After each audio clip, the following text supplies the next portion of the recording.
আসসালামু আলাইকুম দর্শক, আমি নুরুন্নাহা লিলিয়ান আমার ইউটিউব চ্যানেলে আপনাদের সবাইকে স্বাগত জানাচ্ছি। আসলে প্রত্যেক দিনই আমি যেহেতু ডেইলি ব্লগার, আমি রেগুলার কি করছি এই কাজ রান্নাবান্না। তো আজকে মনটা খুব খারাপ, তাই একটু সাজগোজ করলাম আর ভাবলাম আপনাদের সঙ্গে আমার লেখা কবিতা সেটা শেয়ার করি। আসলে লং টাইম যেহেতু আমরা লকডাউনে আছি, এই লকডাউন পরিস্থিতিতে মনের ভিতরে একটা বড় ধরনের প্রলেপ পড়েছে।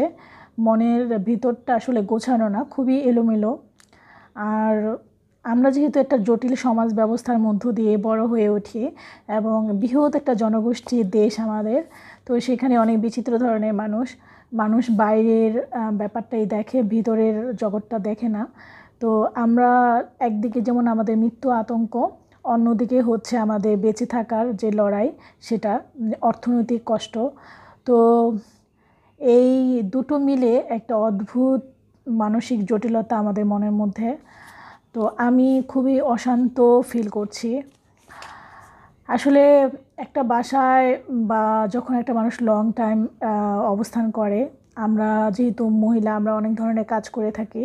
তো এই কাজের মধ্য দিয়েও আমাদের মনটা অনেক অশান্ত হয়ে যায়। তো এর মধ্যে প্রার্থনা তো আছে, পাঁচবার প্রার্থনা, তারপরে ভালো বই পড়া, এক্সারসাইজ করা, নিউজ পেপার পড়া, পেপার মানে অনলাইনে পড়া, ফেসবুক, টুইটার, ইউটিউব দেখা। তো সব কিছুর মধ্যেও মাঝে মাঝে মনে হয় যে কী যেন নাই, কী যেন একটা অশান্তি মনের মধ্যে ভর করে। তো ভাবলাম আজকে আপনাদের সঙ্গে, আমি যেহেতু লেখালেখি করে থাকি, আমার এই কবিতার বই, অর্ধেক গল্প অর্ধেক কবিতা, এখানে আমার কবিতা এবং গল্প দুটো আছে। অর্ধেক যেহেতু গল্প এবং অর্ধেক কবিতা, দুটো মিলেই বইটি কারুবাগ প্রকাশনী থেকে গত বছর প্রকাশিত হয়েছিল। তো সেখান থেকে আমি আমার 3টি কবিতা আপনাদের সঙ্গে শেয়ার করব। প্রথমে যে কবিতাটি আমি শেয়ার করব সেটা হচ্ছে অহর্নিশ আধার, তারপরে হচ্ছে প্রহরিত প্রতিজ্ঞা, এরপরে হচ্ছে প্রশ্ন। অহর্নিশ আধার। কালোত্তীর্ণ সময়ের স্রোতে ভেসে যায় যাপিত জীবন, প্রতিদিনের পুরনো হয়ে যাওয়া মায়া, স্বপ্ন, যা কিছু আপন। আধ পুরনো ওয়ারড্রোবের কাপড়ের ভাঁজে ভাঁজে স্বপ্নীল প্রেমগুলো কাঁদে। কখনো সেই লুকানো প্রেম নতুন করে ডানা ঝাপটায়, পা দেয় পুরনো ফাঁদে। মধ্যরাতে স্বপ্ন ভাঙা নির্ঘুম রাত একা একাই ফুরায়, বারান্দার কাছের চঞ্চল কাঁঠাল পাতাগুলো আড়ালে লুকায়। নিত্য নৈমিত্তিক কিছু শব্দ নির্বাক ইট পাথর দেয়ালে হারায়। আর কিছু কান্না, দুঃখ কিংবা অব্যক্ত অনুভূতি বহুমান বাতাস নিয়ে যায়। মেঘের আড়ালে চাঁদ লুকিয়ে মুহূর্তে ভাঙে স্বপ্নের পাহাড়। তবুও কি প্রেমের দুনিয়াটা চলে নিয়ে অহর্নিশ আধার? এরপরে হচ্ছে প্রহরিত প্রতিজ্ঞা। একদিন আমারই দেহটাও আত্মহত্যা করবে, সেদিন অসহায় আত্মাটা হবে নিখোঁজ। সুখী চোখে দেখা সাজানো সংসার হবে রক্তাক্ত, টুকরো হবে সব স্বপ্নীল রঙে সাজানো ভাঁজগুলো। নিস্তব্ধ নিরুপায় চার দেয়ালের আর্তনাদ কেউ অনুভব করবে না। মধ্যরাতের ঘুম ভাঙা প্রতিশ্রুতি কিংবা প্রহরিত প্রতিজ্ঞা হারাবে নিজস্ব অস্তিত্ব। সবই তুচ্ছ হয় সময়ের নিষ্ঠুর বেখালি নির্যাতনে। লাল কার্পেটের তলায় ভালোবাসায় জমানো ধূলিকণারাও একদিন প্রতিবাদী হয়ে উঠবে নিজেদের প্রয়োজনে। নিয়ম মাফিক ভোরের চেনা আকাশও আর চাইবে না ভালোবাসা, যা কিছু প্রেমিক মন হারিয়েছে রূঢ় জীবনের আয়োজনে। নিষ্প্রাণ ছোট ছোট স্মৃতিমাখা দিনগুলো কেটে যায় নিদারুণ অবহেলায়। আজন্ম প্রেমের প্রতিশ্রুত কথাগুলো অদ্ভুত নির্বাক রয়ে যায়। অচেনা জীবনের বাঁকে চেনা পথ চলা, চেনা প্রিয় মুখগুলোর ভিড়ে অচেনা লোমহর্ষক প্রতিচ্ছবি। প্রতি সেকেন্ডের কাটায় কেবল দূরত্ব টানে সম্পর্ক, সত্য আর মিথ্যার ভিন্ন জাল বুনে নিজেদের নিয়মে।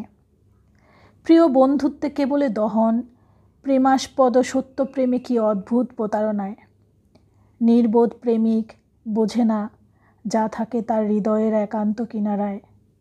একদিন এমন সব দৃশ্যের পুনরাবৃত্তি আমাকে অচেনা করবে।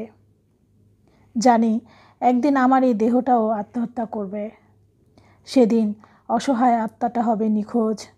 সেদিনও প্রেমিক খুঁজবে না যে হারিয়েছে পৃথিবীর সবুজ রং, প্রেমিকার কোমল পবিত্র ভালোবাসার স্পর্শ কিংবা প্রেমিকার হৃদয়। এরপরে যে কবিতাটি, এই কবিতাটির নাম হচ্ছে প্রশ্ন।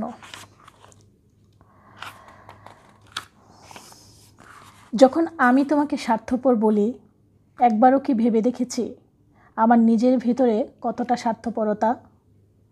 যখন তোমাকে প্রেমহীন বলি, একবারও ভেবে দেখেছি আমার নিজের ভিতরেই কতটা ভালোবাসাহীনতা? যখন তোমার জীবন নিয়ে প্রশ্ন করি, একবারও ভাবি না আমার জীবনটা কতখানি প্রশ্নবিদ্ধ। অথচ মনে মনে নিজেকে ভেঙে গড়ি, আমার ভিতরেই চলে প্রতি মুহূর্তের মহাযুদ্ধ। আমি তোমায় ছোট করি যখন আমার ভিতরের মানুষটাই ছোট হয়ে যায়। ঈর্ষার অনল আগুনে পুড়ে মরি দেখে তোমার অর্জন, সুখ আর সফলতায়। এই আমি তুমি কিংবা তুমিই আমি, আমাদের মতো অন্যরা মিলে এক সমাজের মানুষ আমরা। ঈর্ষা আর ভালোবাসার অদ্ভুত এই ভূমি, প্রতিনিয়ত কি বিচিত্রই করে রেখেছি সমাজের এই আমরা। তো এই ছিল আমার 3টি কবিতা। এখানে আরও অনেকগুলো কবিতা আছে আমার। তো এই 3টি কবিতা আমার ভালো লাগার মধ্যে অন্যতম। তো আশা করছি আপনাদের ভালো লেগেছে। আর এখন সোশ্যাল ডিস্টেন্স বা সামাজিক দূরত্ব, এটা আমাদের মেনে চলতে হবে। আর বহুদিন ধরে একা ঘরে থাকতে থাকতে, একা কিংবা একটা বন্দি জীবন কাটাতে কাটাতে আমাদের মনের জগৎটাও অনেক অনেক জটিল হয়ে ওঠে, অনেক অন্ধকারে ছেয়ে যায়। তো আসুন আমাদের যেটা যখন ভালো লাগে সেটা করি, আর অবশ্যই সেটা সীমারেখা রেখে, আর সমালোচনা নয়, বরং পাশের মানুষটার প্রতি নিজের প্রতিও মমত্ব বাড়িয়ে দেওয়া, পাশের মানুষটার প্রতি মমত্ব বাড়িয়ে দেওয়া। সামাজিক দূরত্ব মানে এই নয় যে পাশের মানুষটার থেকে পাশের মানুষটার প্রতি অমানবিক হওয়া, পশুর মতো আচরণ করা। সামাজিক যেই সব খবরগুলো চারপাশে ছড়াচ্ছে সেটা হচ্ছে যে নিজের মাকে ফেলে আসা, ভাইকে ফেলে আসা, বাবাকে ফেলে আসা, এগুলো খুব কষ্ট হয়। এই খবরগুলো তখন নিজেকে মানুষ ভাবতে খুব কষ্ট হয়। তো সামাজিক দূরত্ব সেটাই হোক যে 6 মিটার দূরত্ব রেখে, দূরত্বটা সেটাই হোক শরীরের সাথে, দূরত্বটা মনের নয়। আসুন আমাদের মানবিকতা বোধ, মমত্ব বোধ, সহানুভূতি, এটা আমরা বাড়িয়ে দেই, পরস্পরের প্রতি আরও ভালোবাসতে শিখি। সমালোচনা নয়, সহানুভূতিশীল হই। মানুষ হিসেবে আমরা বেঁচে থাকার যে প্রতিশ্রুতি সেটা তৈরি করি নিজের মধ্যে। নিজেকে ভালো রাখা সবচেয়ে বেশি প্রয়োজন, কারণ এই সময়টাতে আমাদের মানসিক জগৎটা অনেক বেশি ভঙ্গুর অবস্থায় আছে। আর যেহেতু আমাদের বেঁচে থাকার একটা লড়াই আছে, চারপাশে অনেক হাহাকার, অর্থনৈতিক একটা দুশ্চিন্তা, তো সেটা থেকে কাটিয়ে ওঠার জন্য আমরা নিজেদেরকে সেলফ ইমপ্রুভমেন্ট যেটা বলতে বোঝায়, কেউ ভাষা শিখতে পারি, কেউ ইংরেজি চর্চা করতে পারি, কেউ প্রার্থনা করতে পারি। তবে সবচেয়ে প্রার্থনাটাই সবচেয়ে বেশি প্রয়োজন এখন মহান আল্লাহর কাছে আমাদের সাহায্য চাওয়া। সেই সাথে ভালো বই পড়া, এক্সারসাইজ করা, তারপর হচ্ছে যারা ভালোবাসার মানুষ আছে, পরিবারের মানুষ, সমাজের মানুষ, দেশের মানুষদের সঙ্গে কমিউনিকেশন করা, যোগাযোগ রাখা, সব কিছু মিলে। আর যদি নেগেটিভ খবরগুলো আমাদের মনের মধ্যে অনেক প্রভাব ফেলে, তো নেগেটিভ খবরগুলো যাতে মনের মধ্যে যদি প্রভাব ফেলে থাকে আমরা সেটা না দেখি, বরং স্বপ্ন নিয়ে বাঁচি। আমরা আগামী দিনে আমরা নতুন করে বাঁচব, এই পৃথিবী আবার নতুন করে জেগে উঠবে, নতুন করে জন্ম নেবে। সেই স্বপ্নটা নিয়ে আমরা প্রত্যেক দিন আমাদের কাজগুলোকে গুছিয়ে নেই, আবার নতুন করে বেঁচে থাকার যে স্বপ্নটা সেটাকে গুছিয়ে নেই। তো ঘরে বসেও কিন্তু নিজেকে আবার নতুন করে আবিষ্কার করা যায় সৃষ্টিশীল কাজের মধ্য দিয়ে। আর আবারও বলবো, পরস্পরের প্রতি সমালোচনা নয়, পরস্পরের প্রতি সহনশীল হন, আরও বেশি মানবিক হয়ে। আজকে এই পর্যন্ত, সবাই অনেক ভালো থাকুন। আল্লাহ হাফেজ।